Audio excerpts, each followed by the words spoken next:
então vamos lá. Estamos 5 de outubro de 2022 e agradecer a presença do professor Fred Gugel nessa iniciativa do nosso grupo de pesquisa, de formação de recursos humanos, trazer conteúdo para um grupo de pesquisa ligado a empreendedorismo e inovação. Né? Para a gente é um prazer recebê-lo aqui. Muito o palco obrigado. É todo seu. Muito obrigado. Muito obrigado. Bom, eu estava falando dessa altura, fica bom para você? Tranquilo? Eu estava conversando com o pessoal, eu tive a oportunidade de conhecer o Abraão, por exemplo, em 2003, 2004. O Abraão era ainda aluno da engenharia de produção.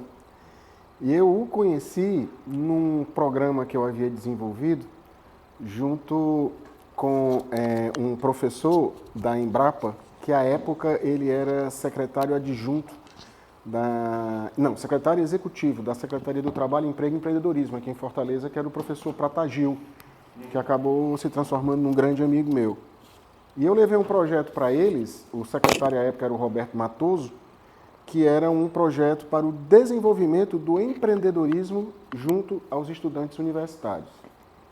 Porque eu transitava pelas universidades e o que eu via por diversas vezes eram os alunos, eles imaginando que sairiam da universidade, iam trabalhar em salas com ar-condicionado, vivendo maravilhosamente bem, e não conheciam a realidade social, não conheciam a realidade que compõe, né, de uma forma geral, o que é o Brasil, o que é o Ceará.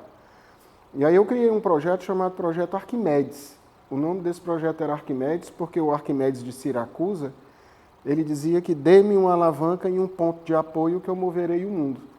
E eu acho que o ponto de apoio é a universidade e a alavanca são os jovens universitários.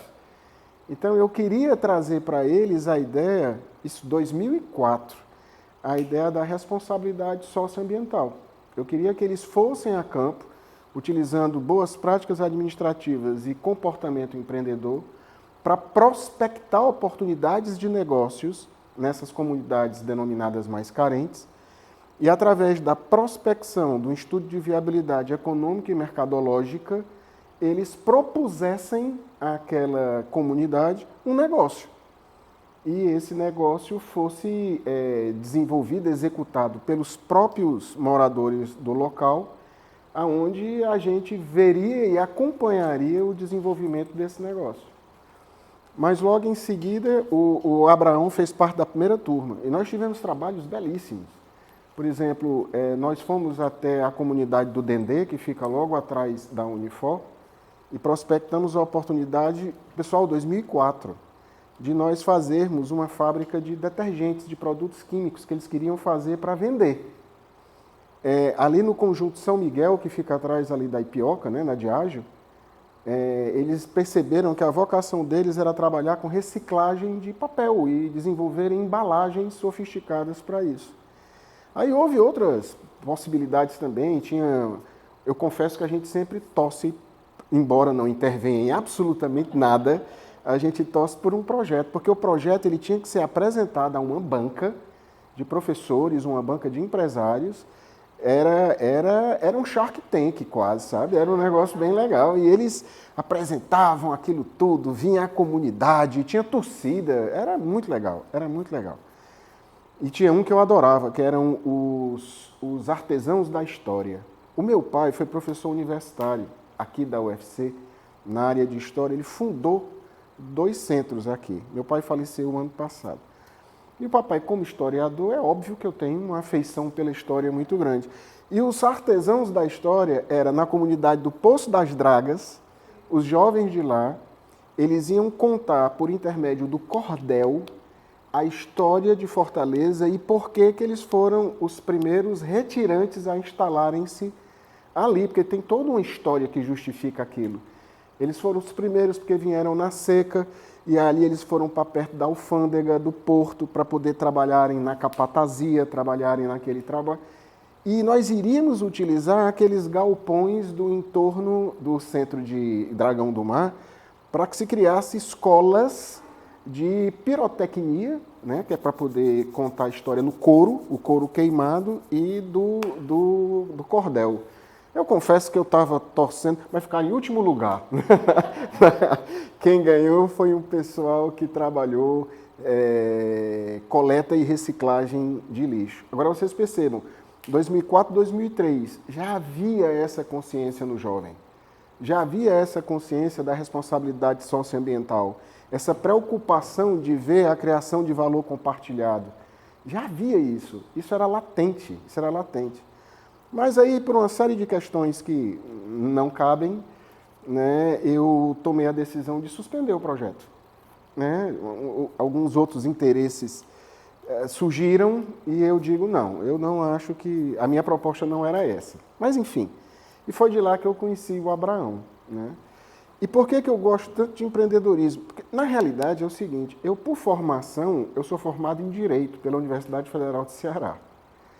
Mas, olha, vocês não fazem ideia do que é você chegar na metade de um curso e já ter certeza que você não tem vocação. Vocês não sabem. Isso foi em 1984. Eu estou com 60 anos. Eu faço 60 anos agora, dia 8.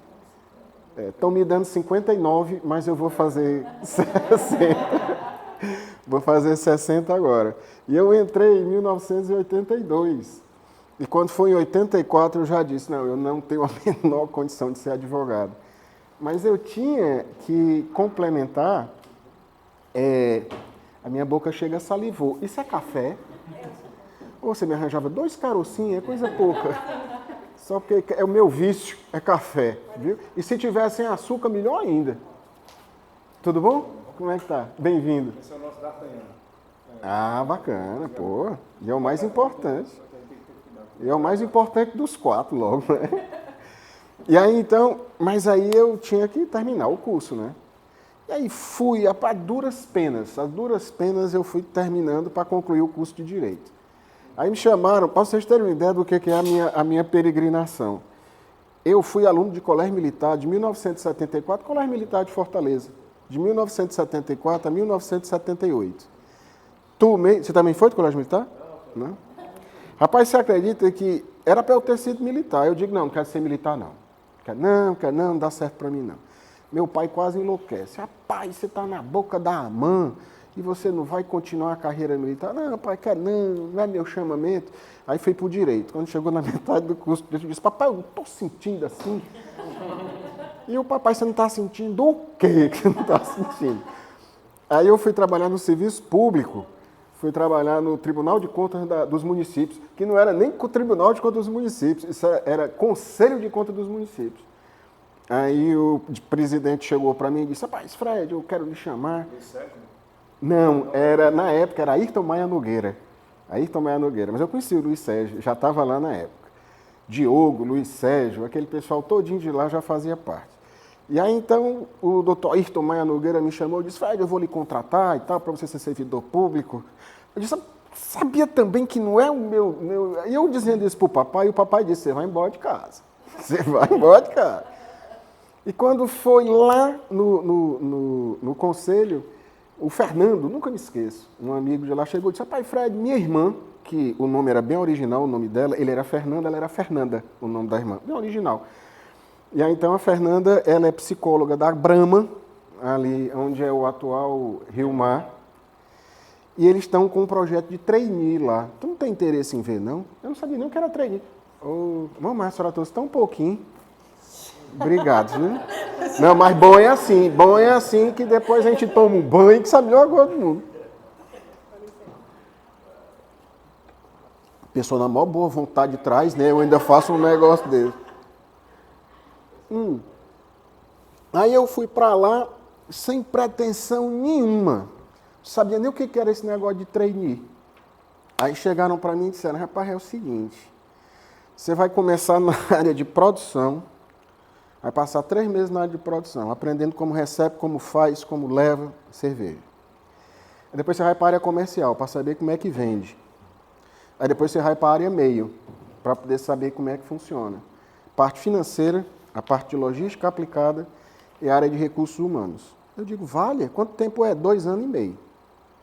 Agora, durante 2 anos, você vai ficar ali. Aí depois você vai transferido para uma outra unidade. Você vai para a Bahia, para a Cibebe. Companhia de Bebidas do Estado da Bahia, em Camaçari. Você vai para lá.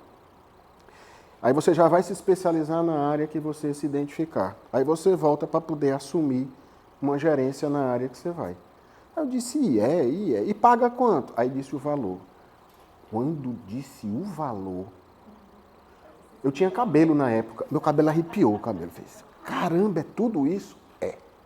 Para ser trainee, eu digo, é. Eu digo, eu tô dentro. Aí eu comecei, né, feito doido e tal, e passei. Eu e um amigo irmão meu, Sérgio Luiz Machado Borba, nós dois passamos. O Sérgio, infelizmente, faleceu, está com 10 anos já. Depois desses 2 anos, eu fui para a Bahia, voltei da Bahia e assumi a gerência de recursos humanos. Mas prefeitura da fábrica, era tudo. Pois vocês acreditam que quando foi em 1989, eu entrei em 86, em 89 eu assumi na gerência o Banco Garantia com a Companhia Cervejaria Brahma. Marcel Herman Teles, Jorge Paulo Lema e Maurício Sicupira. Só que a gente nunca viu o Jorge Paulo Lema e nunca vimos o Maurício Sicupira. A gente só viu o Marcel Herman Teles. Que está entre os 10 homens mais ricos do Brasil. Tá. Eles, estão todos. Todos certos. Olha, quando eles entraram lá, a gente vendia cerveja e mudou, foi tudo.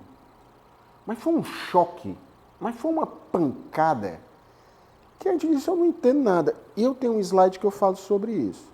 Aí eu saí da área de recursos humanos e fui para a área de marketing. Trabalhar o Ceará, Piauí, Maranhão, Sul e Sudeste do Pará.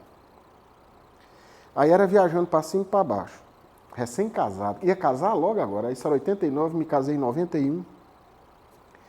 E aí nesse corre-corre, vai para um lado, vai para o outro, peguei logo uma doença no estômago. Porque, olha, hoje vocês chamam de punk, né? Era punk. Era pau. E era todo mundo doido. Era uma cultura completamente diferente. Eu endoidei. E era todo mundo endoidando. E eu dizia, por que eu estou endoidando? Porque é para endoidar mesmo. E era o povo correndo para um lado para o outro. Quando foi em 1994, chamaram a gente lá na companhia, disseram, olha, vocês 14 são os intocáveis. Porque vocês conhecem a história da cervejaria, eu e mais outros 13. E nós precisamos de vocês. A gente disse, não, nós estamos aqui para servir mesmo. Bom, eu vou resumir para vocês. Eu fui demitido um mês depois, e dos outros 14, eu acho que o que ficou mais longe foi Antônio Roberto Villanova, que passou uns 5 meses mais. Tudo na rua. Jorge? Eu cheguei em casa, quando eu fui demitido, Denise, minha mulher, até hoje, meu filho vai fazer 28, tem 28 anos, casa agora dia 29. Eu sentei num sofá, mas eu não sentei num sofá, não foi aqui não, eu sentei no pé do sofá, naquela coluna que tem. Tu tem quantos anos? 52. Você sabe o que é uma paulada grande, não sabe? Vocês eu tenho certeza que sabem, mas tem umas pauladas que marcam.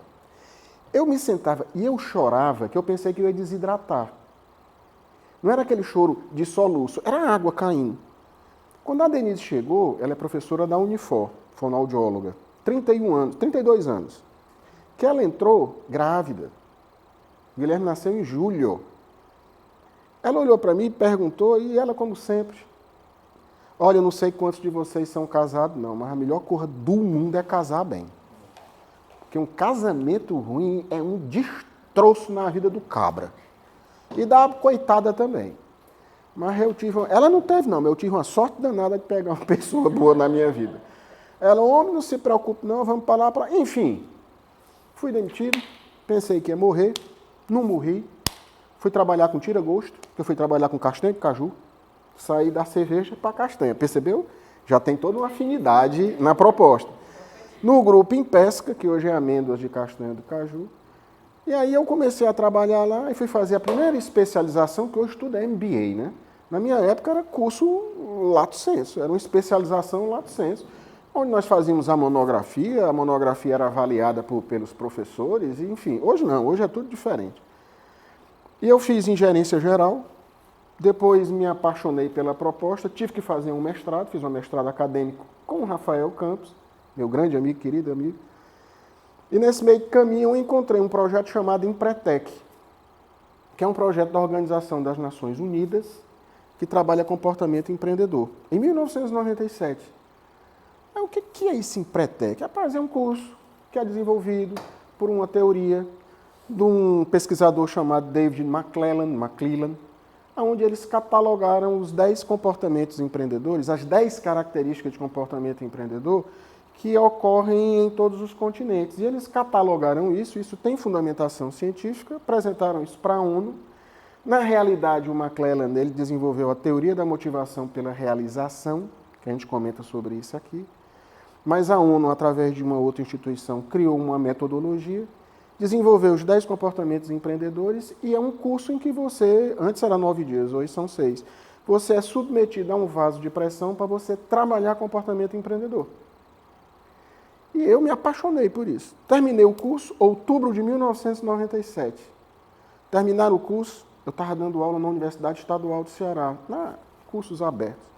Chegaram, cidadão, vem aqui, eu digo, diga, era um pessoal de Brasília. Você tem interesse em ser um dos multiplicadores desse projeto no Brasil? Aí o Brasil? Porque o facilitador aqui é credenciado à Organização das Nações Unidas e vai. Eu fiquei ouvindo essa história, disse, eu vou ou não vou? Falei com a Denise, ela, homem, vá, que conversa é essa? Para quê? Não tem, não é novidade, vá. Eu digo, eu vou. E não é que eu estou até hoje nesse projeto? Aí nesse projeto tinha que formar equipes. Aí, olha, Rio Grande do Norte, Ceará, Piauí, Maranhão, Pará, Rondônia, Rondônia, Espírito Santo, Tocantins, Distrito Federal, eu rodando pelo mundo. Agora, voltei de Araguaína. Só assim eu tive a oportunidade de conhecer a Belém, Brasília. Eu nunca pensei na minha vida que existia tanto caminhão. Nunca. Eu já tinha pego a 101, mas a 116 nunca. Olha, pessoal, não sei se vocês vão para a estrada, não. Porque lá você desce em Palmas, eu estava contando, né? Você pega uma estadual, uma TO, que eu não sei qual é, sai numa cidadezinha chamada Miracema. De Miracema você pega a danada da Belém, Brasília. Se não fosse o senhor que estava dirigindo, contratado, motorista profissional, eu jamais dirigiria na minha vida um negócio daquele. Eu não sei dirigir um negócio daquele. Joyce, sem exagero, são 6 caminhões bitrem, um atrás do outro, a 80. Agora, a estrada é isso aqui, viu? Não tem um buraco. Tá igual daqui, a gente saindo daqui, próximo mês agora eu estou indo só para Canto Bom, Russas, que eu gosto de Russas, que é perto, mas a 116 está todo esburacado. Depois vou para Solonópolis, é assim, andando, e não enjoo. Conhecendo gente, que eu sempre encerro o treinamento dizendo, vou voltar para casa, rever meus filhos, que eu tenho 2, o Guilherme e o Pedro Henrique, 2 rapazes. O Guilherme é engenheiro de produção, e eu sempre digo, o Pedro Henrique é publicidade e propaganda. Tu é publicidade e propaganda, tu? Não? Marketing. É o quê? Marketing. É marketing? Primos, né? São primos. E eu digo, papai, onde é que você estava? Eu digo, meu filho, conhecendo gente que está buscando fazer um Brasil melhor através do empreendedorismo. É isso que eu estou tentando, é isso que eu vou. Meu papai é esse, minha missão de vida é essa. Adoro isso, adoro. Conversar com gente, ver gente. E você pega muito doido no meio do caminho, doido, mas doido mesmo. Aí você vai melhorando, né? Você vai melhorando, porque quanto mais doido, mais a gente melhora. A pior coisa do mundo é conversar com gente normal. Gente normal não diz nada de anormal. E o bom é ouvir o anormal, é ouvir o contrassenso. E aprendendo as realidades das pessoas. Aí, nesse contexto, eu acabei me transformando nisso, num professor consultor, que adoro viajar, mas estou começando a ficar cansado.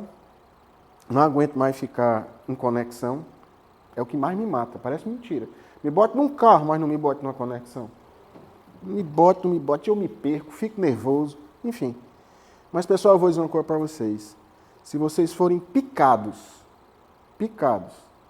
pelo mosquitinho do empreendedorismo, de você ver a coisa ela ser posta e ela começar a florescer, e ela começar a crescer e você começar a ver os frutos disso, não tem volta, não.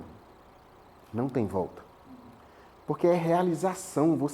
O mesmo prazer de um pesquisador, quando ele vai na busca, ele parte de uma hipótese, ele vai naquela busca de todo aquele referencial teórico, chega lá, joga na prática, confirma, chega na conclusão, ele diz assim no final, caramba, produzir ciência.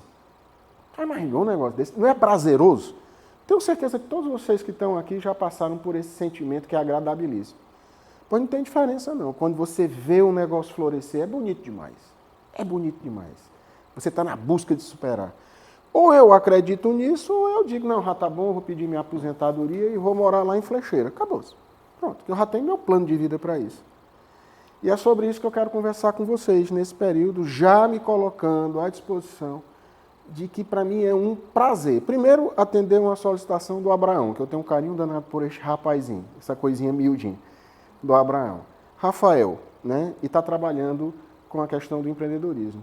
Contem comigo com o que vocês quiserem. Se eu tiver agenda, para mim é uma alegria. Eu volto para casa realizado. Tá ok? Muito bom, Fred. Muito boa introdução. E esse sua fala final tem muita relação, sim, com um grupo de pesquisa, né? Que tem a ver com nutrir conhecimento e, eventualmente, chegar a um conhecimento um pouco mais aprimorado. É um pequeno tijolinho colocado num campo muito maior de conhecimento, mas é uma contribuição e aquilo dá uma enorme satisfação. A analogia é muito boa e a tentativa desse momento aqui é exatamente porque a gente enxergou esse paralelo, né? Até que ponto a gente vai permanecer e se justificaria, sem nenhum problema. Nós temos 20 anos e permaneceríamos. Eu cheguei aqui aos 27, então hoje eu já tenho o Luquinho, que é o outro professor nessa iniciativa comigo. Ele era meu aluno de graduação e hoje é meu amigo professor aqui, meu par, né? Mas quando a gente começou a conversar até que ponto a gente pode fazer essa coisa chamada método científico também para um método de inovação, de empreendedorismo, né? Aí começamos a ler, somos cientistas, né? Eu sou mais velho, aí, claro, eu já tenho experiência de gestão, que ele está começando a ter, mas a gente traça muito essa analogia, então eu fiquei feliz de você ter citado e acho que a gente pode estar todo o tempo trabalhando, porque aqui as pessoas têm muita experiência com pesquisa, né? Mas alguns, como eu lhe falei, surgiram produtos e aí eu costumo dizer que a gente tem um segundo andar todo esperando a gente aqui e esse prédio é pronto para ter o segundo andar inteiro. E eu digo, olha, foram 20 anos para construir, aqui tem 10 milhões de reais em equipamento, tem 50 pessoas nesse laboratório que você está. Eu digo, os próximos 20 anos, quem sabe a gente não vai ter um bocado de empresas, né, a partir dos produtos gerados, conhecimento. Isso aí é um sonho, eu diria que a gente tem muita preocupação para não descaracterizar o grupo de pesquisa. Eu não gostaria também de olhar, essas coisas são imprevisíveis, né, embora a gente tanja, mas eu não gostaria de olhar depois, o grupo de pesquisa virou um grupo de negócio somente. Não gostaria, mas quem sabe uma parte dele sim, né? Atrapalhando a gravação. Sim, professor Abraão, foi aniversário dele ontem, viu? Foi, eu mandei parabéns. Eu mandei parabéns para ele. Rapaz, mas tu teve um dia ruim para levar teu menino pro estádio, não foi? Foi só choro e ranger de dentes. Eu já tô entregando, jogando a toalha. Bom, então dentro desse contexto, esse cidadão, para mim, é uma das pessoas mais admiráveis que eu conheço. Esse cidadão, porque esse cidadão, tijolinho por tijolinho, levantou o centro de empreendedorismo. O que eu falo mal de ti no meio do mundo, rapaz, é grande. Muito bom. Parabéns, viu, cara? Nossa, parabéns. Sabe que você tem participação inicial no início dessa jornada. Ô, meu irmão, que semente boa. Que semente boa, cara. Que semente boa nós estamos plantando, né? Projeto Arquimedes, já contou? Contei. Ora, mas acho que eu perdi uma oportunidade dessa. Pessoal, quando o Rafael me convidou para esse tema Liderança e Cultura para a Inovação, eu confesso para vocês que eu tenho... E uma coisa boa é conversar com um cientista. Porque é a dificuldade conceitual que eu tenho de ligar liderança com inovação. Juro. Porque o conceito de liderança, ele parte por uma premissa que não é a mesma premissa que fundamenta o que é empreendedorismo. Você encontra líderes que não são empreendedores. Muitos. E por incrível que pareça, você encontra empreendedores que não têm as características básicas de liderança. Eles empreendem, mas eles não são líderes. Eles não são aquelas pessoas que conduzem, mas eles sabem escolher as pessoas certas para conduzir aquilo que ele está enxergando. É muito interessante isso. Fred, mas isso não seria já um aspecto de liderança, ele saber a quem escolher? Depende. É muito relativo. É muito relativo, porque ele também erra no processo de seleção. Pessoal, um dos maiores empresários que nós tínhamos aqui chamava-se o J. Macedo. O J. Macedo, ele tinha o costume, na companhia Cervejaria Brahma, que ele era um afiliado dela, Afiliado não, ele era um associado dela, com a Astra, ele tinha 3 unidades. Ele tinha a Astra, não, 2, a Astra e a Miranda Correia, uma que ficava em Manaus. Ele tinha um hábito de, no Natal, ele fazer um almoço, numa das instalações da cervejaria, que era a taberna. Inclusive, todos os estudantes de engenharia iam para a taberna para poder tomar cerveja e tirar gosto na taberna, que era a visita que tinha. E aí, então, ele fazia esse... Tudo bem? Como vai? Tudo bem? Bem-vinda. Essa é a Lara. Ô, Lara, tudo bom? Hoje é aniversário amanhã, né? Ah, Lara, já disseram, já está documentado, sabe? Já cantaram parabéns. Aí você vê mais tarde, tem tudo aí, Vai ganhar um presente grande, sabia?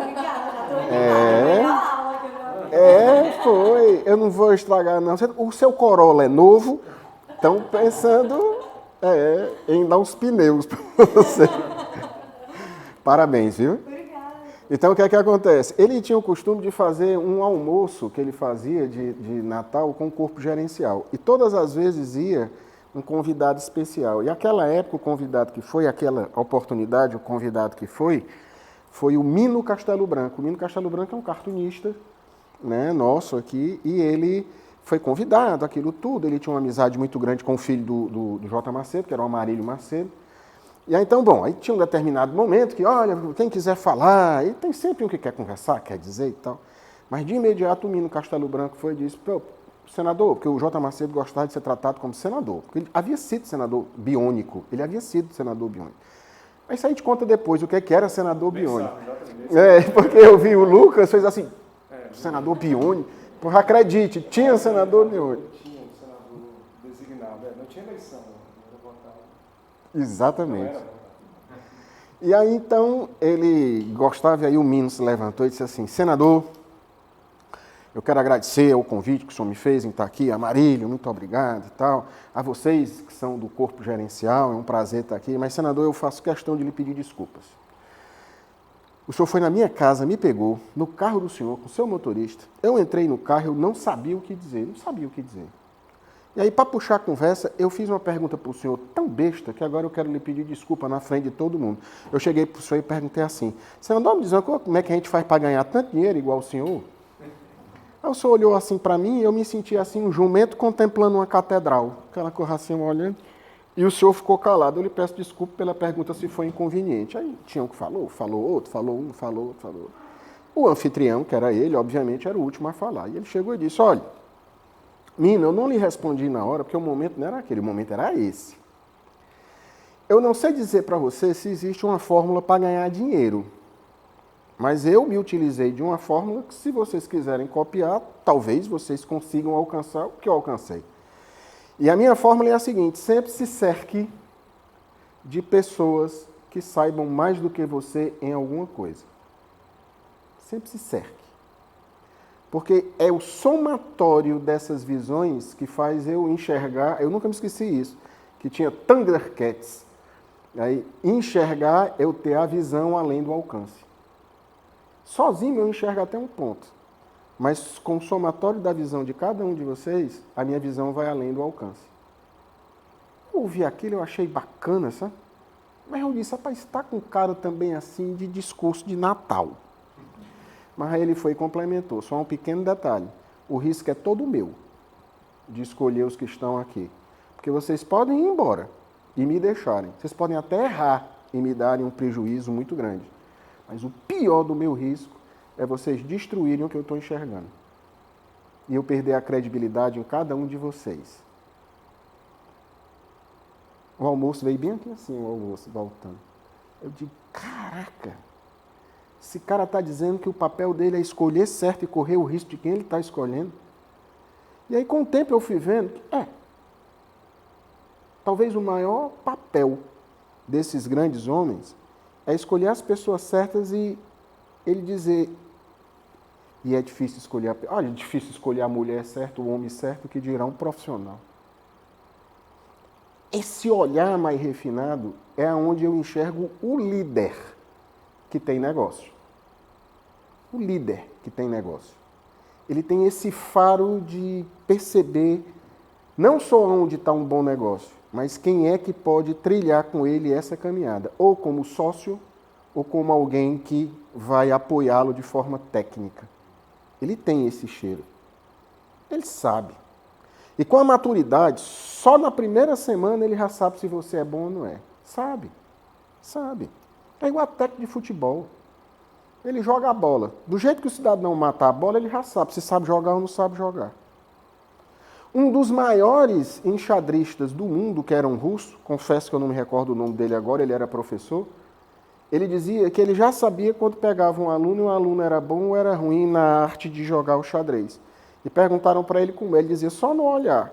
Quando faz a primeira jogada, eu olho para o olho dele e olho para o do outro. O que é bom fica olhando para o tabuleiro todinho. O que é ruim fica olhando só para a peça que ele jogou. Esse aí eu já sei que esse vai me dar trabalho. E esse daqui já está buscando as possibilidades do que vai fazer. A gente pega. E nessa construção, por que eu tenho dificuldade de trabalhar liderança e inovação? Porque eu sou schumpeteriano. Olha a arrumação. Eu acredito de que a essência do empreender está no inovar. E o Espartacus criou uma confusão no exército romano, no Império Romano. O imperador não sabia quem era Espartaco. Mas Espartaco ficou uma lenda, porque ele saía levando nas cidadelas pequenas todos aqueles escravos que estavam ali, e foi uma rebelião grande mesmo. Não tem aquele William Wallace, né, do Coração Valente? As pessoas começam a crescer, o William Wallace é um monstro, matou 100 e tal. Isso é a construção do mito, né, que está sendo formado. Show de bola. No final, o imperador perdeu a paciência, mandou logo, foi um grupo grande, e destruiu o exército de Espartaco. A última cena é emblemática. Está lá o exército derrotado, Espartacus está vivo, o imperador não sabe quem é Espartaco, nunca viu, mas o mensageiro vai até o exército de Espartaco, acorrentado, e diz o seguinte, escravos são e escravos continuarão sendo. Mas se vocês não disserem quem é Espartacus, vivo ou morto, vocês serão crucificados. Isso aqui é um negócio bom, né? Se você vai continuar escravo. Se você disser quem é. Agora, se você não disser quem é, você vai ser crucificado. É óbvio que o Espartacus vai se levantar e diz, não, eu sou Espartacus. No momento em que Espartacus vai se levantando, todos os outros se levantam e dizem, eu sou Espartacus. Eu sou Espartacus. Não existe mais Espartacus. Existe uma causa. E qual era a causa? A da liberdade. É assim que se formam empresas vitoriosas. Quando as pessoas abraçam a causa. Olha, eu vou te falar aqui uma coisa. Eu me recordo demais eu conversando com o Amaral. 1987 eu perguntei para ele, por que é tão bom trabalhar aqui, na Bahia? Ele disse, porque é bom ter cumplicidade com o sucesso. É bom estar numa empresa que ela tem sucesso. Já imaginou esse laboratório?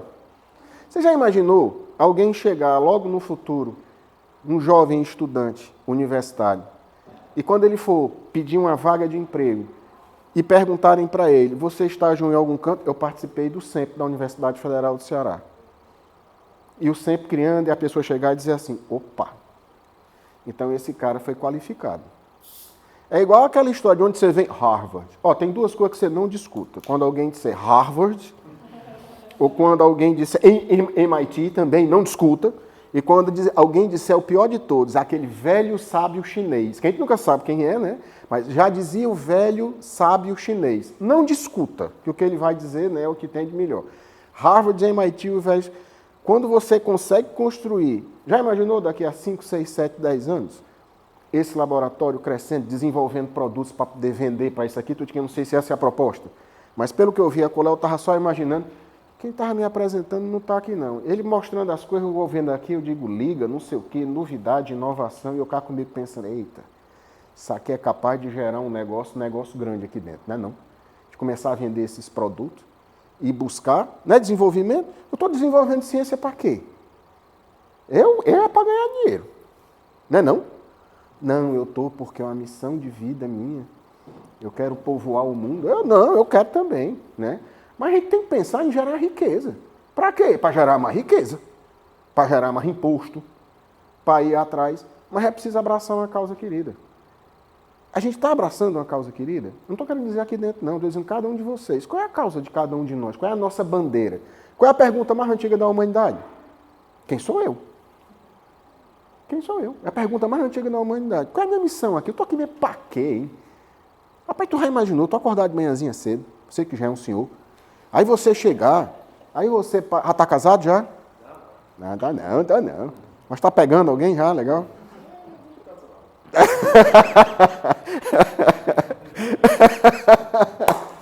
E aí, dentro desse contexto, você saber o que é que tu quer na tua vida, tu te projetar daqui a 30 anos e saber o que é que você quer. A quantidade de rapazes da tua idade, tu está fazendo um doutorado com 26 anos de idade, a quantidade de menino com 26 anos de idade que está desorientadinho, não sei, e tal. Tu já imaginou? Pai, nós temos que ter convicção de acreditar naquilo que a gente sabe o que quer. Dentro desse construto, tchunga, qual foi a conclusão que a gente chegou? Que é preciso ter locus de controle interno. Essa é a questão do locus de controle interno. O que é locus de controle interno? Pessoal tá chato assim, eu estou falando muito rápido, muito curto. Não, tá indo, né? Tá indo. E se deixarem eu ficar até 10 horas da noite, vocês têm que dizer, eu tenho até 5 e... 5 e... Vala-me Deus, 1 hora. Pessoal, o que é o locus de controle interno? As pessoas... Presta atenção. Como é teu nome? Webert. Ainda tem um nome internacional. Olha, Webert. As pessoas com locus de controle interno, elas acreditam que elas têm poder sobre o que lhes acontece, enquanto as pessoas com locus de controle externo acreditam serem vítimas de circunstâncias externas, sobre as quais elas têm pouca influência. É claro que todos são afetados pelas variáveis em nosso entorno, mas a perspectiva é o que diferencia o locus de controle interno e externo. Tem gente que tem justificativa para tudo para poder dizer que não deu certo. Eu sei que vocês não conhecem não, mas tem gente que é assim. Ele faz o relatório, ele passa mais tempo no relatório justificando o que deu errado, que ele não tem nada a ver com isso. Vocês lembram a história da culpa? Eu falei sobre culpa aqui? Vou falar já. Falei? Falo já. Tem gente que é especialista em arranjar desculpa. Eu sabia. É que vocês não conhecem, mas tem.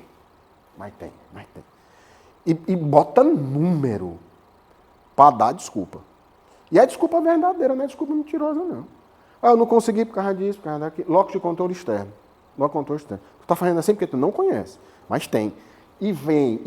E se é especial... Olha, quem é muito bom em dar desculpa, é difícil ser manhã fazer outra coisa. É difícil.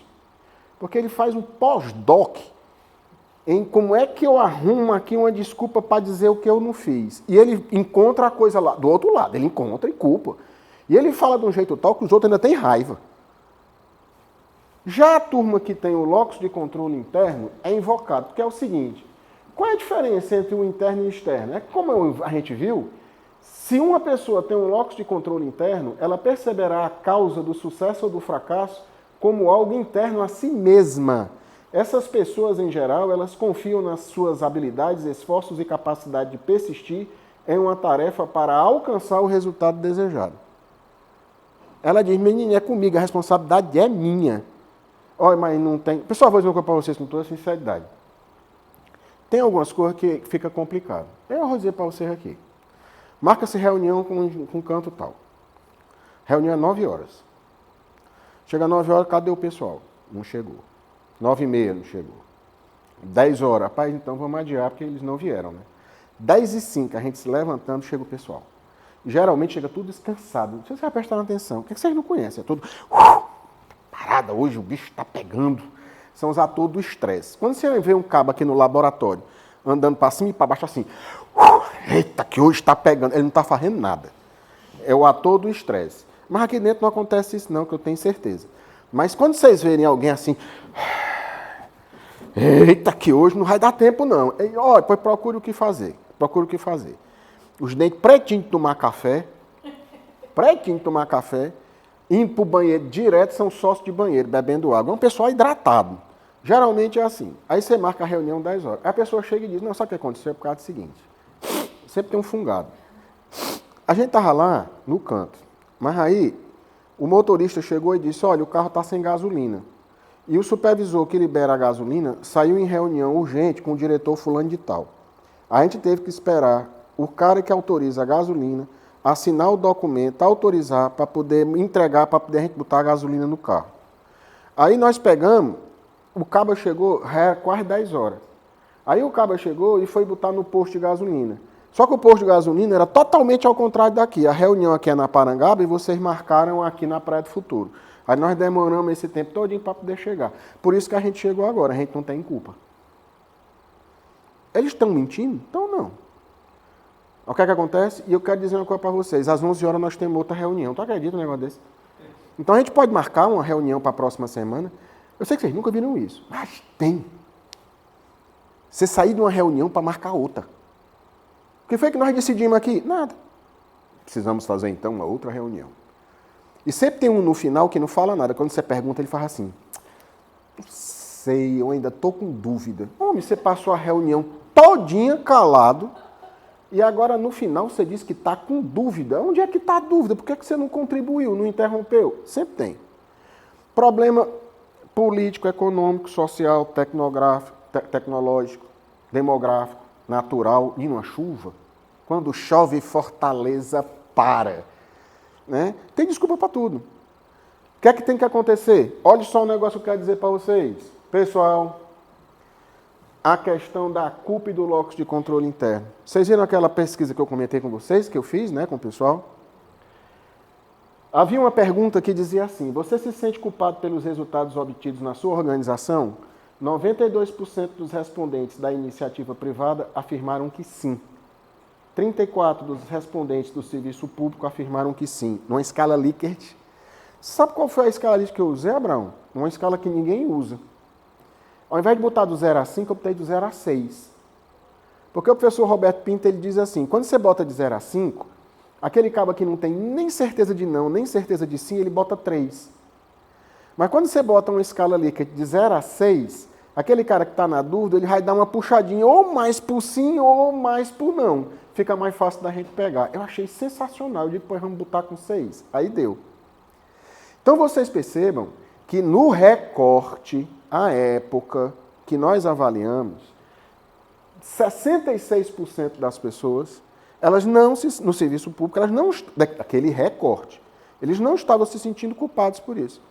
Quais são agora as novas hipóteses? Não tem material, não tem recurso. Tem esse problema do motorista realmente, tem a burocracia. De uma hora para outra entra um novo chefe que foi comissionado, que disse que mudou tudo. Pessoal, vocês olham, eu vou dizer uma coisa, não é fácil não. Não é fácil você estar numa organização, trabalhando um negócio, aí mudou a chefia. Foi o que aconteceu? Não, porque houve uma... Aí lá vem um cabo, aí o cabo assistente e desfaz tudo que está sendo feito. Tudo está sendo feito. Aí volta para a estaca zero. Aí você pergunta, mas por que nós vamos interromper? Não, porque minha mentalidade é outra. Aí você começa o trabalho de novo. Quando está na metade, muda a chefia de novo. Tu já pensou um negócio desse? Anos de trabalho jogado no ralo. A pessoa tem razão de dizer, eu não me sinto culpada. Não me sinto, eu não posso fazer, meu amigo, eu estou fazendo o melhor que eu estou aqui. Isso era a base do doutorado. Mas eu não tenho a coragem que você tem para fazer doutorado. Você é estudinho aqui.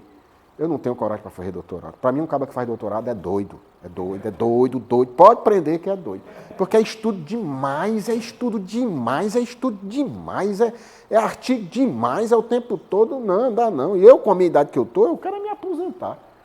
Você é um vitorioso. Eu estou admirado com você. Quem também está com doutorado também já? Mas, boa. Tu é professor, faz tempo, né? Mas tu já está com doutorado também. Graças a Deus não, graças a você, que trabalhou muito para conseguir ter. Tu tem doutorado, Jorge? Quem não tem doutorado aqui? Tu não tem não? Ainda não? É, mas tá bom, tá bom. Rapaz, é um trabalho doido esse negócio de ser doutor. Não. E ainda quer fazer pós-doc, eu não entendo um negócio desse. Aí é um bicho doido mesmo para jogar pedra na lua, né não? Nessa contextualização, o que se tem que buscar, pessoal, é quando a companhia Brahma, por exemplo, se transformou em Ambev, aconteceu uma coisa que é muito interessante. Isso aqui eu adoro contar essa história, que é o seguinte. Pessoal, Jorge, preste atenção na confusão. Quando era no departamento comercial, quando chega nos meses depois do carnaval até o São João, não vende cerveja. Negada tá lisa, já gastou tudo no carnaval, o imposto de renda rasgando que já chegou, conta para pagar, é um inferno. Aí a turma, rapaz, não vamos beber não. Aí é a hora que a gente chega pro coitado do vendedor e diz assim, bora vender. A hora de vender é essa. Bora vender. E os vendedores, doutor, não dá para vender não. Dá. Aí nós inventamos, isso Brahma, não era Ambev, Brahma. Nós inventamos um negócio de viagem para Bariloche para o vendedor que vendesse mais cerveja. Presta atenção. Boa tarde. Diga lá, tudo bom? Tudo em paz? Tranquilo. Bem-vindo, bem-vindo. Esse também é doutor, não é? É também? Tu tá com 18 anos e já tá com doutorado? Sheldon Cooper. Tu tem quantos anos? Ah, mas tu tá estudando ainda? Ou graduação ou Rafael? Ah, sim. É o que? Engenharia? É, legal. Então o que é que acontece? A gente chegava, o vendedor, você vai viajar para Bariloche, você e sua esposa, tudo pago. Isso é 89,90. Ora, Bariloche era a coisa mais chique do mundo. Pessoal para esquiar. Tu vai imaginar um cabo aqui do Siqueira, do Bom Jardim, hein? Indo esquiar ali na Bariloche? Só que a gente ainda fez o seguinte. O pessoal fala em Siqueira, Bom Jardim, mas não foi depreciando nada não. Em qualquer canto que seja. Eu falei porque os vendedores, a maior parte, moram ali. Turma mesmo da capatazia, turma pesada. Só que a gente chegou e ainda fez a seguinte caridade. A gente mandou, na época, eram uns folders lindos, para casa do cidadão, para a mulher. E o folder, eu ainda botei assim no folder. Sabia que a senhora vai conhecer Bariloche, na Argentina? Tudo depende do seu marido. Não é um negócio. Deus há de me perdoar por um negócio dele. Rapaz, o pobre do miserável do vendedor, quando ele chegava em casa, já era mulher. Bateu a meta. Para os vendedores, tudo doido, aquela cachorrada, vendedor. Pronto, ganhou para ir para Bariloche. Aí ganhou aquele negócio todo, aí tinha festa. Aí ele chegou em casa e disse, nós vamos para Bariloche. A mulher, ô maravilha. Ela, vamos. Aí sim, mas não vou com essa mala ré aí não. Uma mala ré dessa, eu tenho vergonha de andar no avião, numa mala dessa. Mas minha filha, nós vamos ter que pedir emprestada, porque uma mala é cara. Aí começou. E roupa de frio que a gente não tem. Ele, sim, mas, sei lá, sua tia ali de Guaramiranga, ela empresta uma roupa para você, alguma coisa. Aí começa esse negócio, né? Viajava, tudo pago. Mas, rapaz, no dia que você casar e você for viajar a primeira vez, não caia no golpe da sua mulher querer comprar lembrancinha. Porque elas querem comprar lembrancinha para minha tia, para minha madrinha, para não sei quem e tal. Você deixe, solte, procure um bar e fique no bar. Quando ela terminar a volta. Paz, resumindo a história, quando voltava, tome o dinheiro, gasto. O caba voltava e dizia, a viagem foi boa? Foi, mas eu gastei um dinheiro danado, estou devendo é muito. Segundo ano. Terceiro ano. Pessoal, vou logo resumir. No terceiro ano, o caba dizia, o renda é uma conversa que eu vendo cerveja aqui. Eu ia alisar. Eu gosto de Bariloche, pode botar onde for, eu não vou mais não. Aí o que foi que a gente disse? Rapaz, Bariloche não está dando certo não. O que é que nós vamos ter que colocar? Aí inventamos de colocar uma CG 125 na época. Colocamos umas 30, com uns laços enrolados. Aí dizia, olha aí pessoal, esse é o prêmio agora para os 30 melhores vendedores. O pessoal era no Tabef. Era no Tabef para ver quem vendia mais. Por quê? Porque o que os estimulava não era mais viajar, era a motocicleta. Agora, cuidado quando vocês falarem o que motiva. Olha, se um dia chegar alguém e disser assim, rapaz, Jorge, eu queria vir aqui, que nós vamos fazer uma campanha de motivação. Vamos fazer uma palestra de motivação.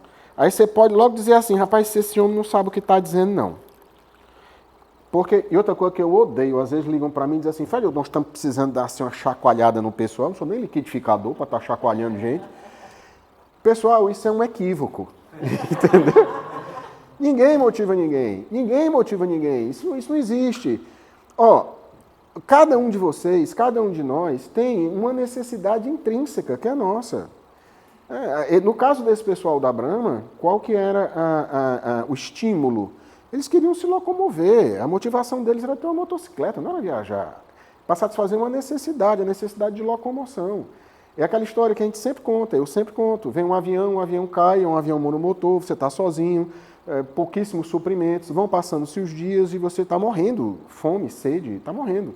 Até que um dia chove e você percebe um som próximo a você, a um pequeno rio, e você está sem condição mais de se levantar, mas você reúne as últimas forças que você tem para saciar a sua sede, né? O rio motivou ou não motivou a você ir até ele? O rio não motivou. O que motivou foi a sua sede.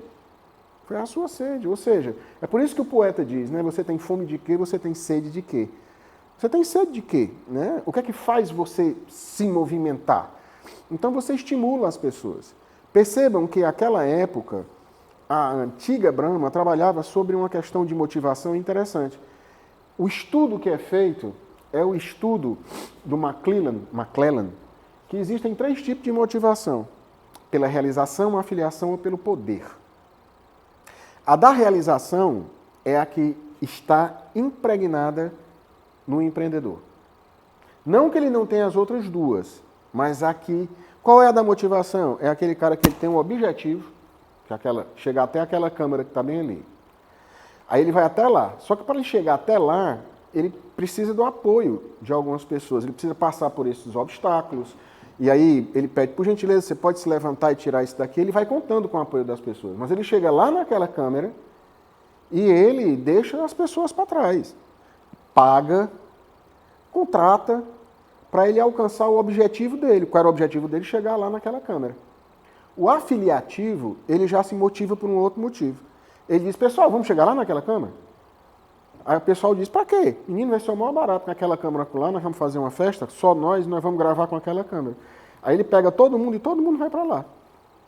Esse é o afiliativo. Tem gente que funciona assim, é ótimo. E tem o que é pelo poder. O que é pelo poder?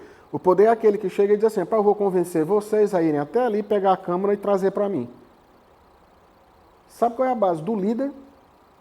Poder. Persuadir as pessoas para conseguir aquilo que ele quer. Mas que seja bom para todo mundo. Porque senão é manipulação. E o realizador? Não, ele quer ir lá sozinho, ficar com a câmera. Mas ele conta com vocês, com o apoio, e ele remunera. É aí onde vem a minha questão.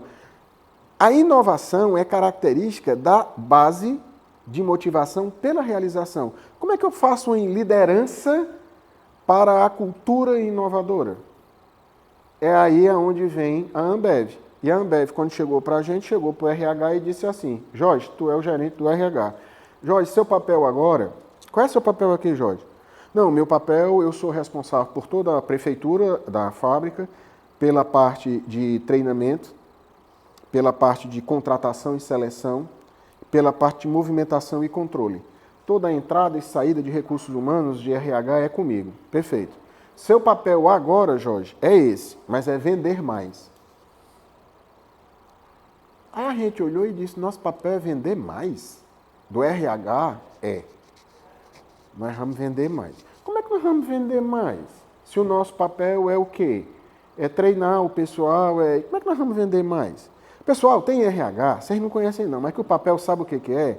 É se preocupar com a CIPAT, Semana Interna de Prevenção de Acidente do Trabalho, que Ave Maria, é um momento que o técnico de segurança do trabalho é a coisa mais importante do mundo, é o técnico de segurança do trabalho. É festa de aniversário do final do mês, aí vem Páscoa, Natal, comprar presente, que tem gente que é assim ainda. Parece mentira. E chegaram para ele, como é que vamos vender mais? Sabe qual foi a ideia do Jorge, à época? Pessoal, vamos para o supermercado para poder a gente ficar andando nas gôndolas e quando alguém estiver comprando uma cerveja Antártica, a gente pede para poder comprar uma Brahma mostrando que é melhor. Olha. O Jorge não conseguiu entender o recado. Qual é o nosso objetivo? Vender mais. Espera aí, então agora nós vamos sentar e vamos ver os problemas que a gente tem e qual é a solução. Como é que eu faço para os nossos profissionais venderem mais? É treinamento. Mas quais são os cursos realmente? Como é que eu vou encontrar a solução? Eles não conseguiam entender, eu não conseguia entender, que era necessário que houvesse uma estratégia para criar uma causa querida. Que é isso aí que eu vim descobrir 20 anos depois. Nós não tínhamos mais uma causa. A nossa causa era olhar para o RH. A nossa causa passou para ser outra. Nós tínhamos que olhar para o mercado.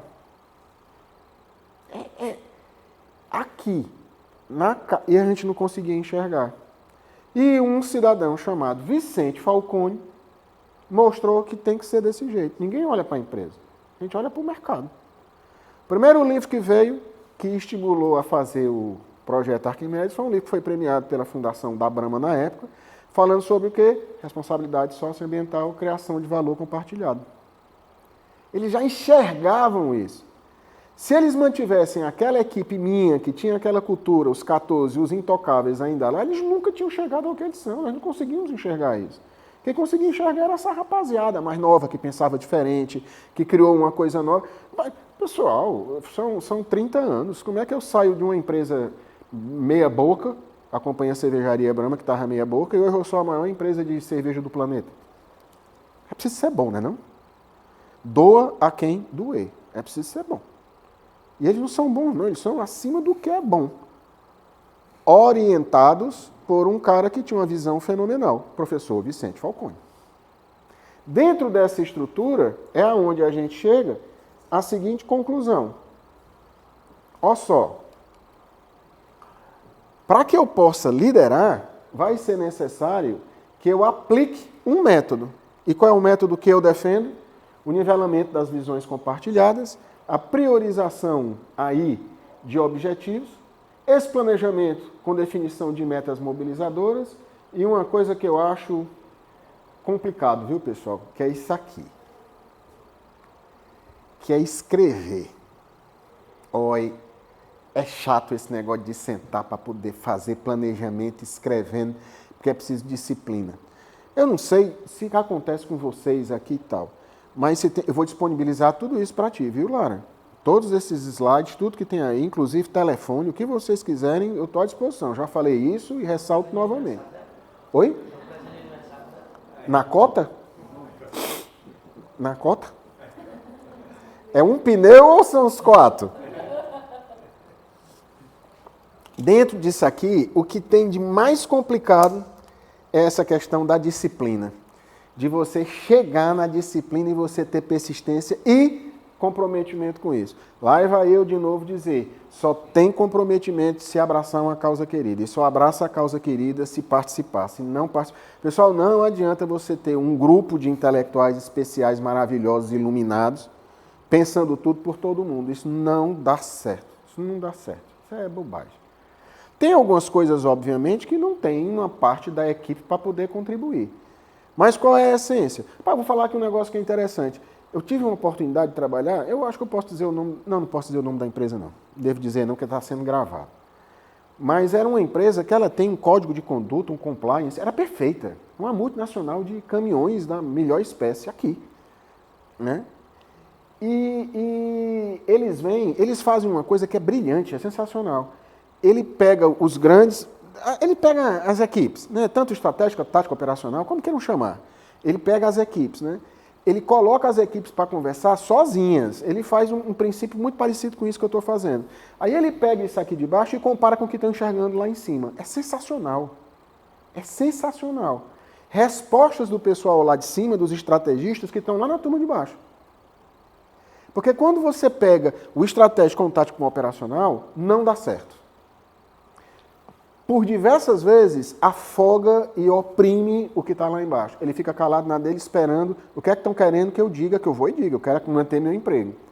Mas quando você pega todo mundo aqui e fala, as respostas estão aqui embaixo. E são respostas de uma simplicidade sem tamanho. Eu acompanhei um negócio numa plantação de eucalipto lá no Piauí. Era uma cidade na entrada de Teresina. Uma plantação enorme de eucalipto, celulose, né? Enorme. Olha só que negócio. Eles pegam os funcionários, botam no ônibus e levam para a fábrica, para a plantação, para o campo. Chega lá, eles dão óleo de protetor solar para o pessoal, né? Toda a roupa adequada, mas ainda põe o protetor solar e tal, no rosto, aquele negócio todo e tal. Aí, olha que coisa interessante, parece coisa de filme. Disseram, a gente tem que aumentar a nossa produção, legal, bacana. Aí sempre vem a história, né? Máquina, não, é o sistema operacional e tal, bacana. Aí começaram a conversar e tal. Sabe qual foi a solução? Um dos profissionais, um dos que vinham no ônibus, Disse, doutor, eu vou dizer uma coisa para você. Se o senhor dentro do ônibus já entregar o protetor solar para a gente já ganha nesse negócio aí 10 minutos. Entregue dentro do ônibus, que a gente vai passando dentro do ônibus. Por que a gente tem que passar lá embaixo? Lá embaixo a gente perde 10 minutos. Bote aqui dentro do ônibus que a gente ganha 10 minutos. Pessoal, 10 minutos dentro de uma hora de produção é coisa, vocês sabem disso melhor do que eu. Olha a ideia. Isso não é a história da pasta de dente, né? A história do ventilador, né? Nessas lendas, não. É aqui no Piauí. Mas a gente tem... A gente quem, né, cara pálida? A gente quem? Boa parte das pessoas não querem dar ouvido a quem está com a solução na mão. Na mão, na mão, na mão. Esse ouvir atentamente, aceitar incondicionalmente, mas ser responsável e congruente, que é a base rogeriana do behaviorismo, ouça atentamente, aceite incondicionalmente, mas seja congruente. Tenha responsabilidade. Você não vai poder chegar... Não é coerente, é congruente. O que é o congruente? Eu falo o que eu faço. E eu faço o que eu falo. Ser é fazer. É bem cartesianismo mesmo. Sou o que faço, faço o que sou. Mas não, olha, esse ouvir atentamente está ficando uma coisa complicada demais. E hoje está ficando cada vez mais. E não é por causa de polarização ideológica, não. É porque as pessoas parecem que perderam a capacidade de ouvir. Não tem mais paciência para poder ouvir. Soluções estão ao lado. E tudo é muito rápido. É tudo muito TikTok. É tudo muito dancinha. É tudo muito estímulo visual. Pô, para ouvir o conteúdo. Não tem mais. Olha, eu vou dizer, vocês que vão casar, vocês prestem atenção, que são novos, vocês prestem atenção que o diferencial da vida é em ouvir, não é em falar. Quem encontra a solução é quem ouve, mas sabe fazer a pergunta certa. Porque a pergunta errada nunca vai encontrar a resposta certa. E para fazer a pergunta certa é preciso maturidade. É raro jovens, por mais especiais que sejam, que tenham a maturidade suficiente para fazer a pergunta certa naquele momento. Por mais treinado que sejam, o tempo ensina muito a gente isso, muito mesmo. Dentro dessa construção de liderança, olha o que é que acontece nesse contexto. Todo mundo fala em quando é que a persistência ela pode se transformar em teimosia. Aí eu queria pedir isso de vocês, que eu estou falando sozinho. Na opinião de vocês, quando é que a persistência ela pode se transformar em teimosia?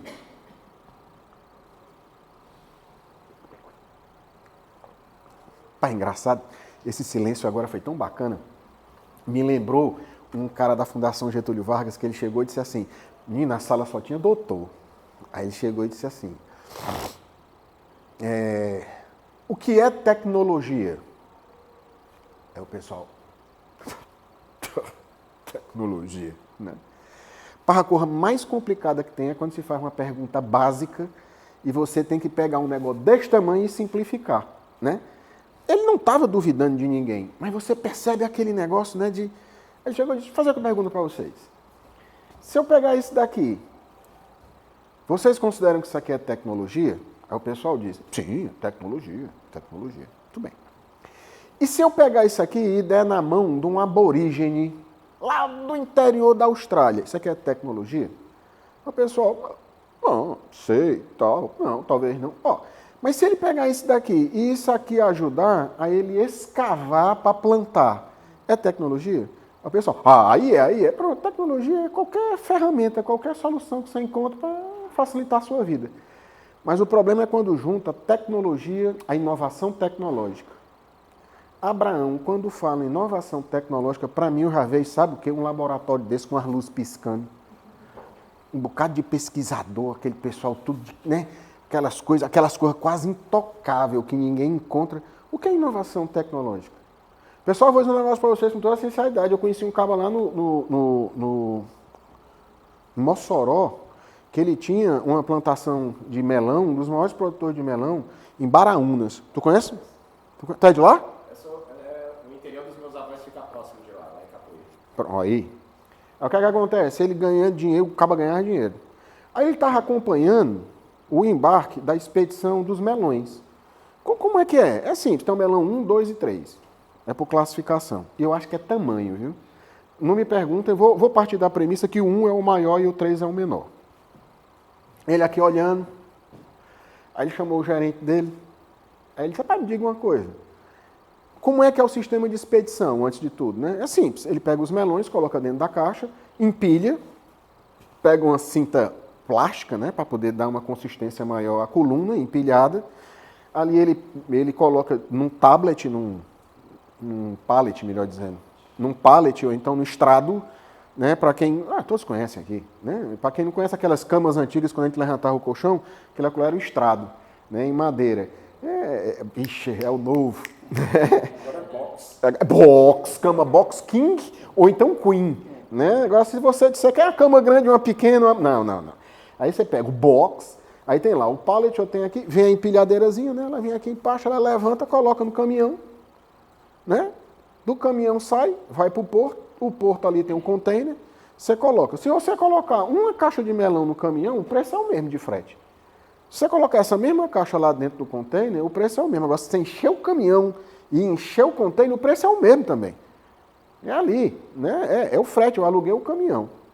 Ele olhou e disse assim, pai, me diga uma coisa, se nós diminuirmos a altura daquela caixa do melão 1, ela compromete a embalagem do melão 2? Aí o cabo olhou e disse, pai, vamos chamar o homem da Rigesa, que é quem faz as caixas, para fazer uma faca nova, a gente treina. Faca é um modelo novo, a gente vai e coloca. Bora, trouxe. Aí diminuiu em 1 centímetro a altura da caixa 1. Quando botou o melão tipo 2 intermediário, deu bem direitinho, ó, só deu a conta. Ele disse, rapaz, nós vamos agora deixar de produzir 2 tipos de caixa. Nós vamos colocar agora essa caixa de número 1 aí, nós vamos economizar com embalagem. Coerente o raciocínio dele, sim ou não? Só que tem um outro detalhe. A partir do momento em que ele diminuiu a altura da caixa número 1, coube mais caixas empilhadas. Não é lógico isso? Melhor, mais rápido e mais barato. Premissa número 1 da inovação. Fazer melhor, mais rápido ou mais barato. Mesmo que eu entre na premissa da vantagem competitiva ou da vantagem comparativa, eu justifico no conceito de inovação básico, clássico, que inovar é fazer melhor, mais rápido ou mais barato. E ele conseguiu pegar isso daí e eu nunca hei de me esquecer. Ele ganhou por ano, por causa desse 1 centímetro e porque ter colocado só um tipo de caixa, $150 mil.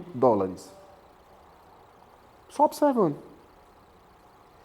É um fenômeno de estar observando as coisas.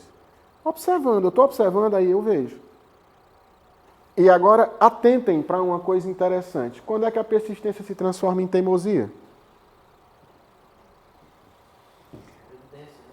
Evidência de um sucesso repetido. Oi? A evidência repetida de um sucesso e ficar repetindo a tentativa. Oi, eu achei tão bonito, eu vou até anotar. Está gravado, né, o que ele disse aí? Eu acho que é isso mesmo também. Eu não sei mais nem dizer o que é que eu ia dizer mais. Eita, foi bonito demais. Como é? Quanto? Sabe dizer de novo?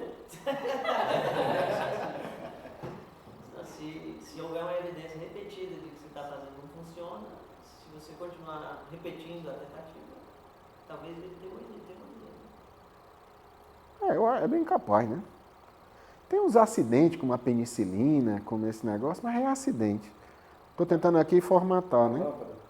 Pois é, né? A lâmpada. Não, mas eu achei que tu falou bonito.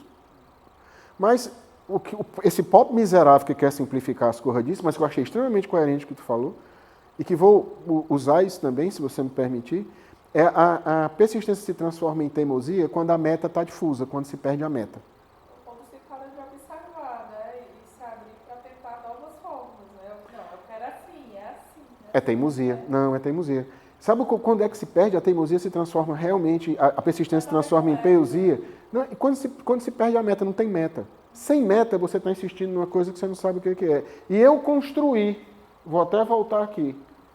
Era para voltar. Era. Eu priorizar objetivos, mas eu não tenho uma visão, é muito complicado.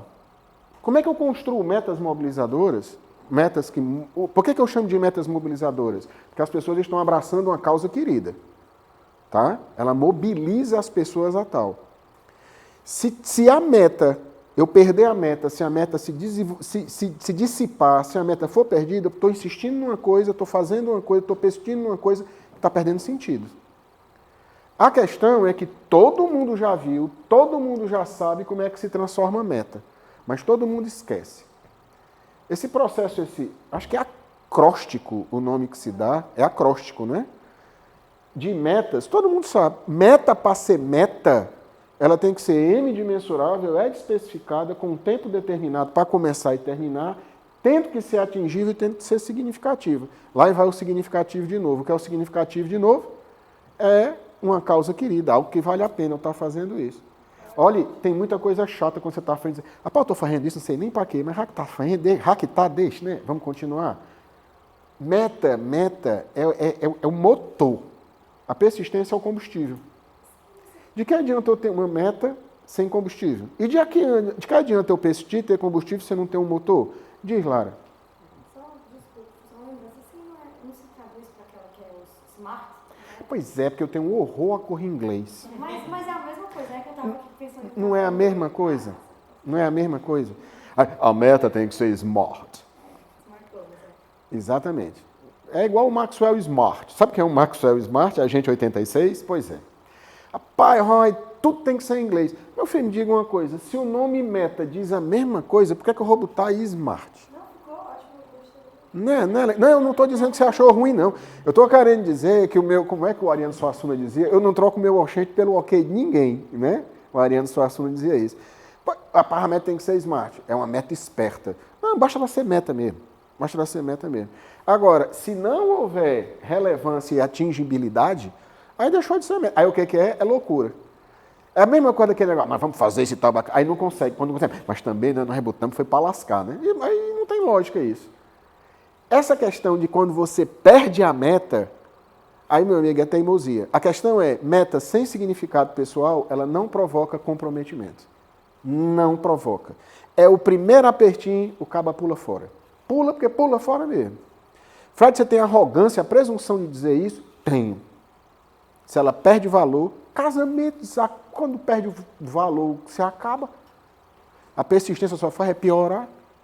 Agora eu vou contar uma outra. O caba vem com o cachorro dele, caminhando pelos Alpes.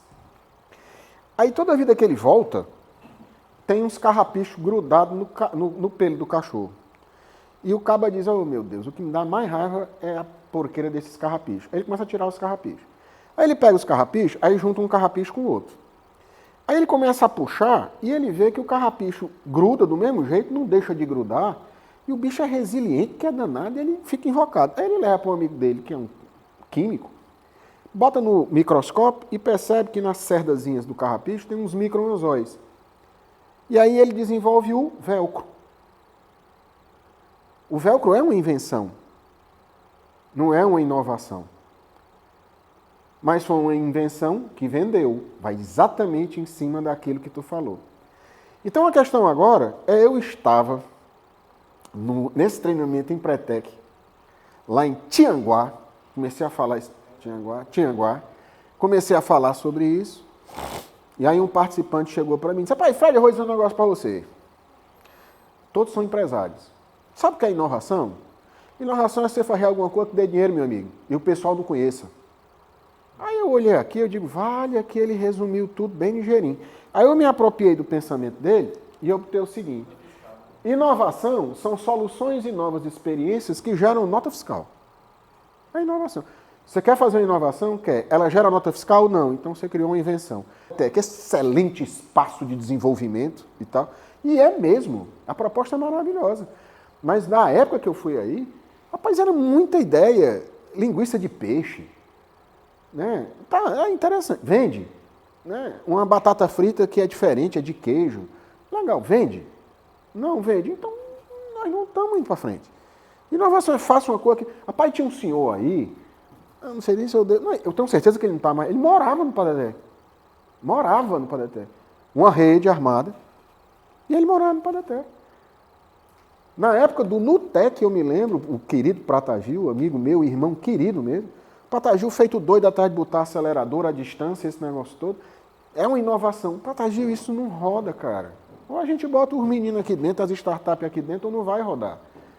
Então, se vai fazer inovação, tem que gerar nota fiscal. Eu não queria que vocês olhassem isso com uma simplório. Está simplório, mas ajuda muito a gente discorrer outros conceitos tão ricos quanto o que vocês comentaram agora. Qual é o fundamento? Eu gerei uma experiência ou uma solução que gera nota fiscal. Pode ser invenção ou não, pode ser uma breve alteração. Mas a essência é o quê? Fazer melhor, mais rápido ou mais barato, que é a busca da eficiência. Com vantagem comparativa. Ou com a vantagem competitiva, que é o quê? Uma experiência que eu não... Rapaz, eu cheguei em Parnaíba. Tenho 20 minutos, né? Tenho 20 minutos. Pessoal, posso continuar? Então vamos lá. Cheguei lá em Parnaíba, desci na rodoviária. Fortaleza, Parnaíba. Vocês sabem que se você pegar um avião daqui para Teresina, vai pegar um ônibus para Parnaíba, é a mesma distância, né? Teresina para Parnaíba e Fortaleza para Parnaíba. Cheguei lá sábado de manhã. Cheguei na minha, tinha aquela malazinha amarela com um X preto, né? Aqui. Fui para Pousada dos Ventos. Cheguei lá, que não é nem Parnaíba, é em Luiz Correia, que é do lado, né? É do lado aqui, porque na realidade Parnaíba não tem praia, a praia é Luiz Correia. Cheguei lá, coloquei as malas, preenchi aqui o papel, tal, bacana, trabalhar. Dia todinho. Quando eu cheguei, 8h30, 9h da noite, assim que eu cheguei na recepção, o cidadão, tudo bom, senhor Frederico, o senhor está bem? O senhor quer jantar conosco? Aí eu disse, não, muito obrigado. Não, mas nós temos um jantar aqui para o senhor, se o senhor quiser. Eu digo, não, eu sei, muito obrigado, mas eu já jantei e eu prefiro recolher no meu quarto, eu estou muito cansado, peguei a viagem à noite, o dia todo trabalhando, agradeço a atenção. Pois não, nós estamos à sua disposição. Eu digo, tá ótimo. Eu cá comigo, pessoal gentil, me chamando para jantar com eles. Aí eu adentrei o quarto. Quando eu adentrei no quarto, um quarto generoso, um quarto muito bom, tinha uma cama boa, box king. E no meio dela, Jorge, tinha uma garrafinha de vinho, dessas de 350, né? A de vinho, é 350, aquela pequenininha? O vinho é 700, né? É? 375. Pronto, 375. Tava ali ela na dela, bacana, numa cestazinha, um negocinho muito legal. Aí tinha um saquinho de uns biscoitinhos finos, um negócio desse. E tinha uma carta, ainda era carta. Uma carta, papel timbrado. Aí eu olhei, eu digo, que negócio bacana, puxei aqui, abri, levantei. Aí na carta tinha escrito, não é exatamente isso, mas é mais ou menos assim. Senhor Frederico, sabemos que hoje é um dia muito especial para o senhor, porque hoje é o dia de seu aniversário. Era 8 de novembro. E sabemos que o senhor está distante da sua família. Mas saiba que nesse momento agora, o senhor é o integrante mais importante da família Pousada dos Ventos. Seja muito bem-vindo, é um prazer tê-lo conosco. E faremos o melhor na sua estada aqui com o nosso negócio. Parabéns e tal. Mano. Rapaz, isso tem 24 anos. Não, uns 22 anos. Por quê? Porque a Denise mandou um fax, presta atenção.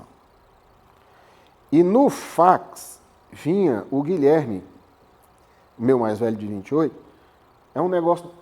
Tu sabe o que é essas mãozinhas que eles botam, né? De gesso. Essas mãozinhas. E o Guilherme devia ter uns 5 anos. Porque tinha escrito, papai eu te amo, papai eu te amo, papai eu te amo, escrito, né? A Denise sabia onde eu ia ficar hospedado. E aí mandou esse negócio para mim. Olha, eu vou dizer um negócio para você. Um caba como eu, que chora no final de Shrek. Shrek eu caio às lágrimas. O 2 é o que eu choro mais. E eu pegando um negócio desse... Aí eu pergunto, esse atendimento que me deram é uma inovação? É uma experiência que eu nunca havia tido? Para mim é. Então, isso é uma inovação. É no atendimento. Rapaz, eu só ouço falar em inovação tecnológica, laboratório. Pessoal, eu vou dizer um negócio para vocês. Eu não tenho nem coragem de abrir uma caixa desses chocolate Godiva. Pelo amor de Deus, é lindo demais. Aí você abre, aí depois vem uma outra dentro. Aí você abre, aí vem um papel dourado. Aí eu não como um negócio desse. É uma experiência que eles criam, é um negócio que quando você come um chocolate, a decepção diminui, porque é ruim. Para mim é ruim. O Cacau Show é muito melhor. Mas ele vai criando uma sensação, uma expectativa. Vocês sabem o que é uma embalagem bem feita? Vende. Mas vende. Embalagem bem feita. Tudo isso são apelos. Mas, Fred, isso são apelos de inovação? Não. Mas existem apelos extremamente interessantes que mexem com a criatividade.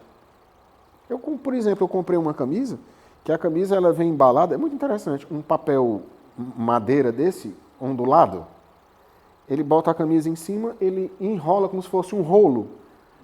Aí ali ele encosta, aí pega um papel barbante, amarra aqui, legal, com um pedacinho de papel craft com o nome da marca. Essa é a embalagem de presente que você leva, falando sobre a preocupação com a responsabilidade socioambiental, né? De um papel que possa ser reciclado mais fácil e tal, bacana. Puxa vida, criatividade. Há quanto tempo se fala que a criatividade está montando no design? Né? Cara, isso é muito legal. Aí, de repente, outro dia eu vi que estavam pegando pneu, lasca de pneu, né? Para fazer asfalto, né? Pô, isso é sensacional, esse negócio. Senhores e senhoras, qual é o componente que tem nisso para poder um pneu, borracha, aguentar altas temperaturas? A quantidade de... Isso é invenção, é inovação? Óbvio. Isso é ciência fina, isso é química fina, isso tal. Mas a inovação não se resume só a isso. A criatividade não se resume só a isso. É preciso que nós tenhamos sensibilidade para ver o belo nesses detalhes pequenininhos que estão aí. E são muitos. E é hoje no detalhe que a gente encontra. Na abordagem da venda de uma ideia, na abordagem da venda de um produto, às vezes tem aquele detalhezinho que inova o conceito do que a pessoa estava tendo, a expectativa que ela estava querendo. E foi aí aonde nós chegamos à seguinte conclusão. Para mim, pessoal, eu defendo que liderança, para gerar uma cultura inovadora, é preciso colaboração. E eu sempre digo, as soluções estão dentro de casa. Eu afirmo que as informações e as orientações estratégicas podem até estar fora de casa, mas a solução está dentro de casa. Vou dizer uma coisa para você, chame um consultor. Qual é o papel do consultor? Dizer que horas são olhando para o seu relógio. Você chega na sua casa, chega um parente seu que há muito tempo não vai lá, chega e diz, Jorge, a arrumação é essa, mas que esse negócio aí em cima, dessa altura, podendo ser muito mais baixo. Aí tu olha e diz, que negócio? Esse negócio aí. E tu diz, caramba, bicho, eu nunca tinha prestado atenção nisso.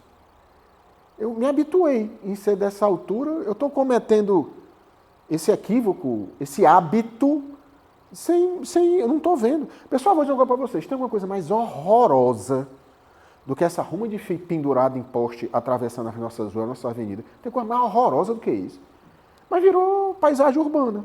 Eu nem vejo mais. Né? Tem uns cantos que é um engodo. E agora misturou com o Vivo, e claro, Tim, foi, fui, traz, que o nome é tudo assim agora, né? Claro, com o escuro, vem, não foi, né? Aí junta com as caixas vermelhas, umas amarelas, umas cores tal, os cabos, fio, a gente se acostumou. A solução sempre está dentro de casa. A gente precisa ter o método adequado para poder pegar a resposta certa, fazendo a pergunta certa. Selecionando as pessoas certas. Eu digo uma coisa para vocês. Quantas e quantas vezes vocês veem time de futebol que só tem craque e o time não roda? Nosso caso, né? Nosso caso. Nosso caso. Dentinho, nosso caso. Então o que está acontecendo nesse contexto? E quantas vezes, rapaz, você pega uma seleção que a seleção não se organiza. Por quê? Rapaz, tem lógica. O PSG, com o Mbappé, menino Ney, que nunca vai ficar velho, e o Messi, e esse time só ganha o campeonato francês, porque é técnico, a maestria de juntar essas pessoas, as pessoas certas, para encontrar as soluções, é onde o líder surge. Ele tem esse olhar, ele tem essa percepção, e isso exige maturidade. Dele olhar e dizer, esse dá certo com esse dá certo com esse dá certo com esse, vou botar esse pessoal para conversar, para a gente gerar inovação. Inovação não. Para gerar participação, que gere entendimento, consenso, para que as pessoas se comprometam. E no meio do caminho, com metas bem estabelecidas, para quando um começar a desistir, locus de controle externo, o que está no meio do grupo diz, pessoal, todos nós somos líderes. É por isso que a liderança emerge conforme a necessidade. Não existe formação de líder, mas existe sensibilização de lideranças. E o caminho mais rápido de chegar a eles é por intermédio da sinergia, do ouvir atentamente e de abraçar uma causa querida. Aí eu pergunto para vocês, qual é a causa que vocês estão abraçando? Quais são as técnicas que nós estamos fazendo para geralmente transformar as nossas pesquisas em algo inovador? Ou seja, que gere nota fiscal. Porque eu vou dizer uma coisa, a pesquisa eu acho muito bonito. Adorei. A que eu fiz dos empreendedores, 515 empreendedores, de novo no Laboratório de Estatística e Matemática Aplicada. Eu consegui pegar de todas elas quais são os comportamentos empreendedores, mas eu vou dizer só no nosso próximo encontro, né? Porque aí, para dar aquele clima, né? Mas eu só vou dizer uma coisa para vocês, para encerrar, por causa do horário. O que tem de gente atrás de solução miojo é o pau que rola. Todo mundo agora quer uma solução smart, fazer um curso de um final de semana para ficar milionário. Fazer um curso para em 6 dias, 6 em 7, eu não sei. Eu não estou desmerecendo esse pessoal, não. Esse pessoal está muito certo. Está ganhando dinheiro. Alguém está forçando você aí? Não está.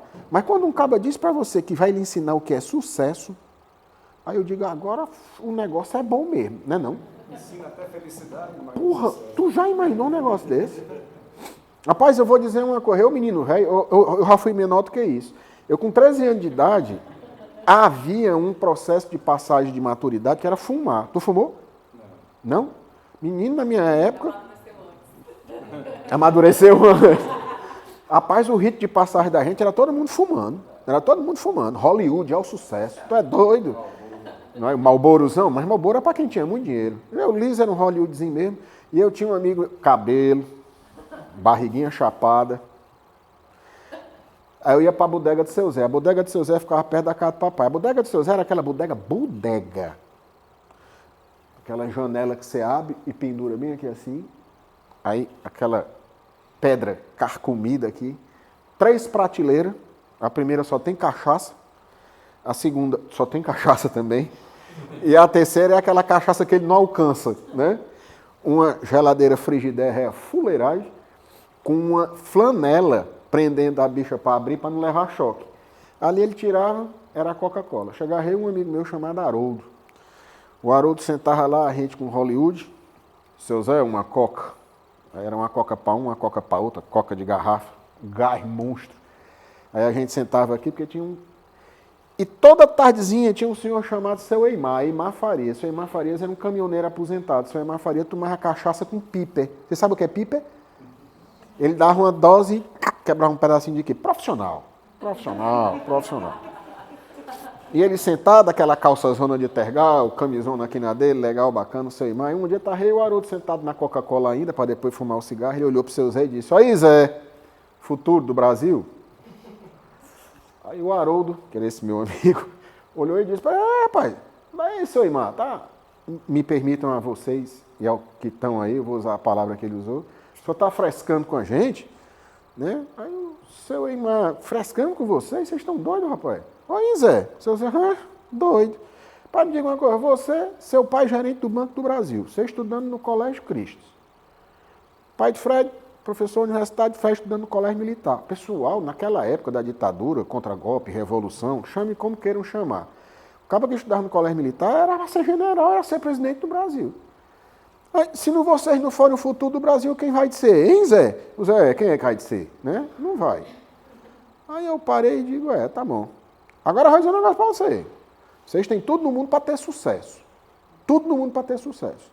Mas só chega para ter sucesso até os 40 anos. Se depois dos 40 anos não tiver sucesso, não pega mais não. Pega, Zé? Pega nada. Pega nada. O sucesso parece areia, escorre nos dedos da gente. Né? Não é. Aí eu disse, 40 anos, foi mais 40 anos. Aí eu disse, mas eu vou dizer uma coisa para o senhor. 40 anos, são 2 Fred ainda em cima de mim. Eu tenho 13. Vai demorar muito tempo. Ele, aí, Zé, demorar muito tempo, ó.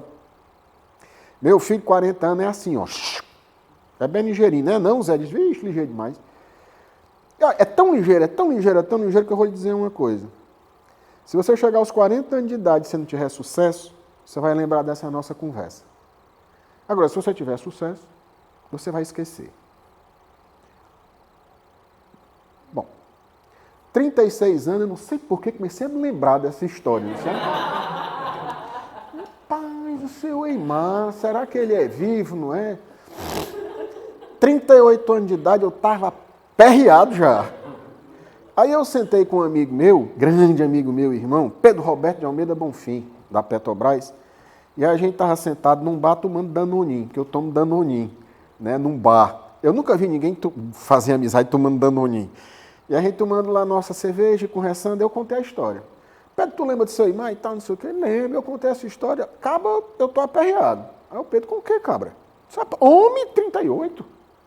Falta 2 anos. Eu tô andando, seu irmão tá do meu lado aqui agora o tempo todinho. Ele disse, cara, eu vou dizer um negócio pra ti. Bicho, tu sabe por que tu tá assim aperreado? Não é por essa história não. Tu tá aperreado é porque até hoje tu não definiu o que é sucesso pra ti. Tu já parou pra poder pensar que o sucesso que o teu irmão projetou pra ti, tu já foi passar? Agora, tu não sabe o que é sucesso, fica se cobrando. Tu tá girando o bicho em círculo. Tu tem que saber o que tu quer, porra. Porque senão não vai. Não é o seu irmão. É tu. Né? Aí eu vou para um curso que o cara vai me ensinar o que é sucesso. Ainda tem uma fórmula. Eu digo, putz, esse cara é genial. Não é não? É genial.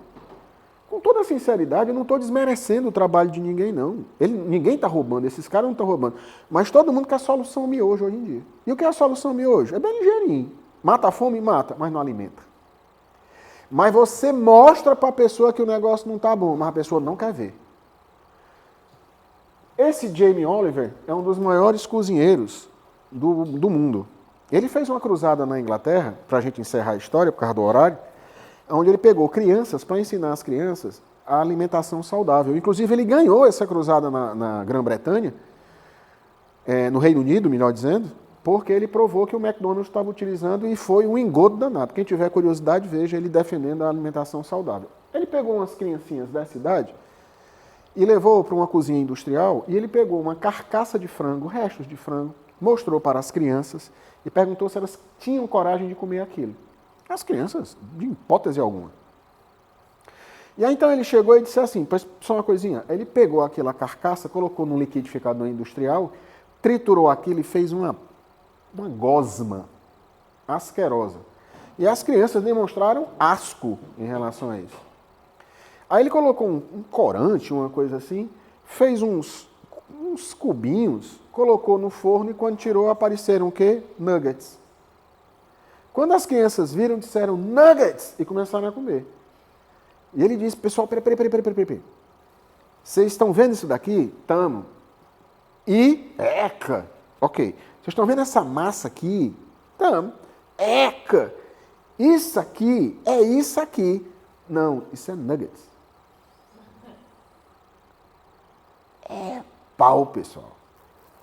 É pau demais.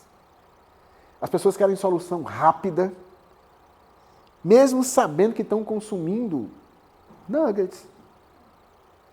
E nós estamos mergulhados nesse mundo. E esse mundo consome.